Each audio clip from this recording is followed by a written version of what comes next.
সদৌ অসম সোণোৱাল কছাৰী ছাত্ৰ সন্থাৰ ডিব্ৰুগড় জিলা সমিতি এখন শক্তিশালী জিলা সমিতি আৰু এই জিলা সমিতিখনে দশম বাৰ্ষিক যি অধিৱেশন এই অধিৱেশন আজি টেঙাখাট ঘাঁহিগাঁও ফুকনবাৰী খেলপথাৰত অনুষ্ঠিত কৰিবলৈ লোৱা হৈছে। অহা কাইলৈ অৰ্থাৎ 16 তাৰিখে আমি যি কাৰ্যসূচীৰ জৰিয়তে আমাৰ এই দুদিনীয়া কাৰ্যসূচী ৰূপায়ণ কৰিব খুজিছোঁ দশম দ্বিবাৰ্ষিক অধিৱেশনৰ। এই অধিৱেশনৰ লগত সংগতি ৰাখি আমি কেইবাটাও কাৰ্যক্ৰমণিকা প্ৰস্তুত কৰিছোঁ। ইতিমধ্যে আমাৰ এই অধিৱেশনৰ প্ৰস্তুতি প্ৰায় সম্পূৰ্ণ হৈছে। আমাৰ বিভিন্ন ধৰণৰ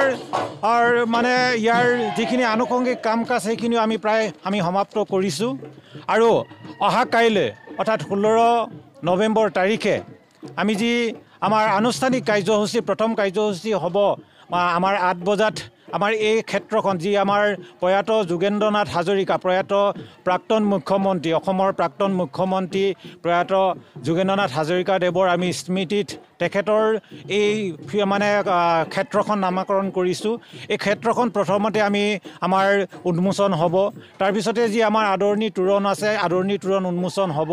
আৰু আদৰণি তোৰণ উন্মোচন হোৱাৰ পাছতে আমাৰ মূল কাৰ্যসূচী যি আমাৰ পতাকা উত্তোলন জিলা সমিতিৰ পতাকা উত্তোলন জিলা সমিতিৰ সভাপতিদেৱে পতাকা উত্তোলন কৰিব, সাধাৰণ সম্পাদকে দেৱে স্মৃতি তৰ্পণ কৰিব আৰু সেই পতাকা উত্তোলন কাৰ্যসূচীতে আমাৰ যি কৃষ্টিৰ যি গায়ন বায়ন দল দুটা গায়ন বায়ন দলে ইয়াত গায়ন বায়ন পৰিৱেশন কৰিব। আমাৰ ছোৱালীসকলৰ দ্বাৰা অৰ্থাৎ মানে মহিলাসকলৰ দ্বাৰা আমাৰ লেচেৰি নাচ পৰিৱেশন হ'ব সেই মানে পতাকা উত্তোলনস্থলীতে। তাৰ পাছত আমাৰ গ্ৰন্থমেলা বাণিজ্য মেলা উদ্বোধন কৰিব আমাৰ বিশিষ্ট ব্যক্তিসকলে আৰু ঠিক তেনেকৈ আমাৰ যি গংগাধৰ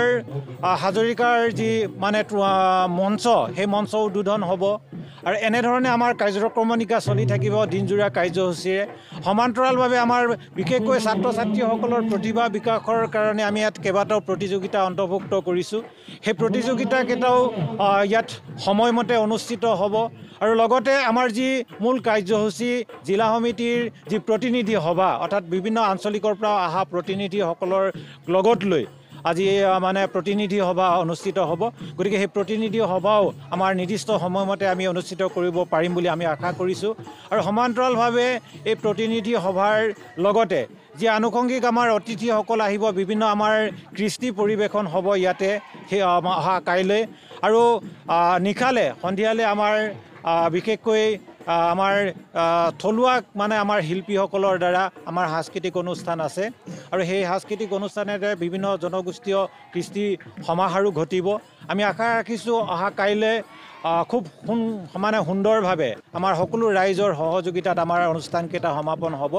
আৰু তাৰ পাছতে আমাৰ পৰহিলৈ অৰ্থাৎ 17 ডিচেম্বৰ তাৰিখে আমাৰ দিনৰ কাৰ্যসূচী আমি বিশেষকৈ আমাৰ ছাত্ৰ ছাত্ৰীসকলৰ শৈক্ষিক বিকাশৰ কাৰণে জ্ঞান বিজ্ঞান অন্বেষণ শিক্ষাৰ পৰা শিক্ষা আহৰণৰ পৰা জীৱন জীৱিকালৈ এই এটা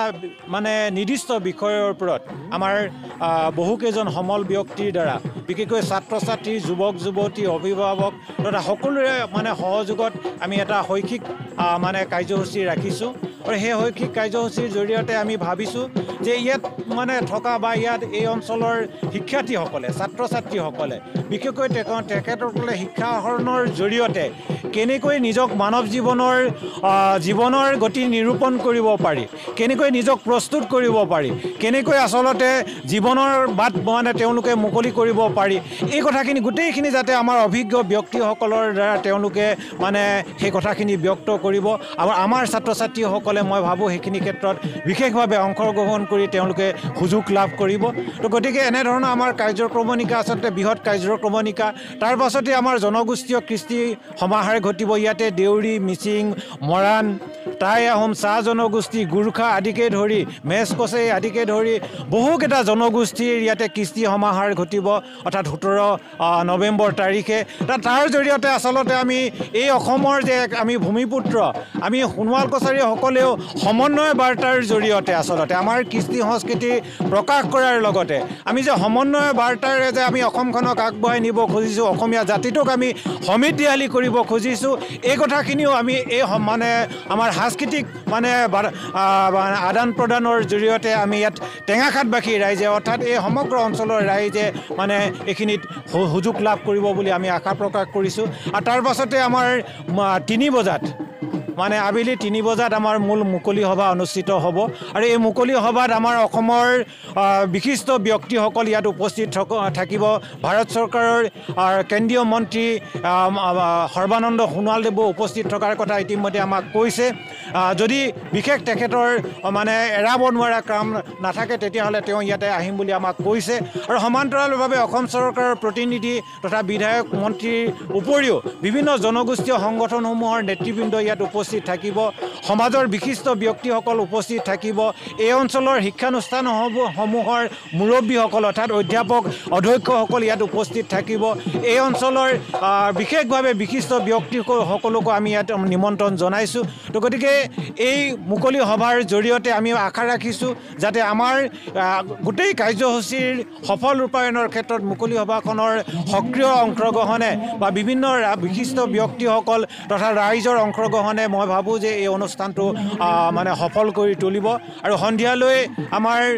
বিশেষভাৱে আমি মূল আকৰ্ষণ হিচাপে আমি ৰাখিছোঁ যে আমাৰ ইতিমধ্যে যোৱা 15 দিনে প্ৰশিক্ষণ লৈ থকা বা মানে আমাৰ লগ বিহু বিশেষকৈ এই লগ বিহু টিমটোক আমি ফ'কাছ কৰিব খুজিছোঁ ইয়াতে মানে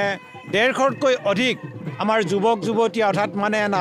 নাচনীয়ে ইয়াতে অংশগ্ৰহণ কৰিছে আৰু এই লগ বিহুটোক আমি বিশেষভাৱে ইয়াতে আমি মানে প্ৰদৰ্শন কৰিব খুজিছোঁ তাৰ জৰিয়তে আমি আমাৰ যি মানে চহকী কৃষ্টি সোণোৱাল কছাৰীসকলৰ যি আমি চহকী কৃষ্টি পৰিৱেশন কৰিবৰ কাৰণে আমি এইখিনি থিৰাং কৰিছোঁ আৰু তাৰ পাছতে আমাৰ বিশেষভাৱে সেই সন্ধিয়া শেষলৈ আচলতে আমাৰ সাংস্কৃতিক অনুষ্ঠান হ'ব সকলোৱে জ্ঞাত হৈছে নিশ্চয় আমাৰ সাংস্কৃতিক সন্ধিয়াত বিশেষভাৱে আমাৰ কণ্ঠশিল্পী গীতাঞ্জলি দাসে অংশগ্ৰহণ কৰিব ইতিমধ্যে সকলোৱে চৰ্চা হৈছে গতিকে আমি সকলো ৰাইজকে এই অনুষ্ঠান আচলতে এই 2 দিনৰ কাৰ্যসূচীত আমি বিশেষভাৱে সহায় সহযোগিতা বিচাৰিছোঁ অংশগ্ৰহণ বিচাৰিছোঁ আহক আমি একতাৰ জৰিয়তে বৃহত্তৰ অসমীয়া জাতিটোক শক্তিশালী কৰোঁ আমি